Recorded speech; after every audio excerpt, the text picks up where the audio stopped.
শুরু হয়েছে রহমত, মাগফিরাত ও নাজাতের মাস পবিত্র মাহে রমজান। মহিমান্বিত এই মাসে অন্যতম একটি আমল তারাবির নামাজ।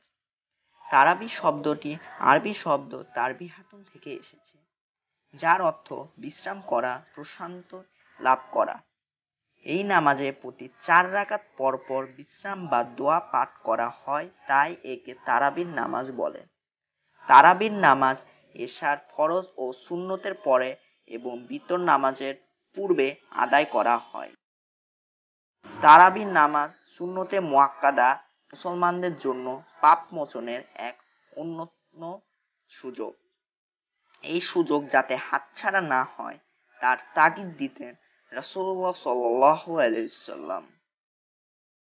রাসূল সাল্লাল্লাহু আলাইহি ওয়াসাল্লাম বলেছেন, যে ব্যক্তি ঈমান সহকারে ও সওয়াবের আশায় তারাবির নামাজ আদায় করবে তার পূর্বের সমস্ত গুনাহ মাফ করে দেওয়া হবে। বুখারী ও মুসলিম। হাদিস শরীফে এসেছে, একদা হযরত উমর রাদিয়াল্লাহু তাআলা আনহু লোকজনকে উবাই ইবনে কাব রাদিয়াল্লাহু তাআলা এর পেছনে একত্রিত করে রাতে তারাবির নামাজ আদায় করলেন। এটি ছিল তারাবির নামাজের প্রথম জামাত।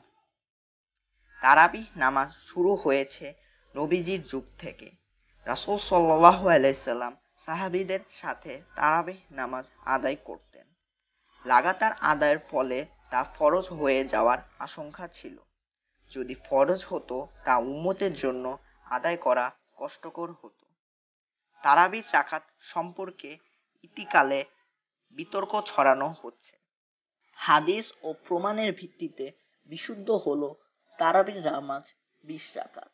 যেহেতু রহমতের মাস, এই নামাজ নিয়ে বিতর্কের কিছু নেই, তবে বেশি পড়া উত্তম। কেউ যদি 8 রাকাত পড়ে তাকে নিরুৎসাহিত করা যাবে না, আর যদি কেউ 20 রাকাত পড়ে তা নিয়ে বিরোধিতা করা যাবে না। তারাবিহ 20 রাকাত সাহাবীদের যুগ থেকে প্রচলিত একটি আমল, তাই কেউ 8 রাকাত পড়লে ক্ষতি হবে এমন কিন্তু নেই।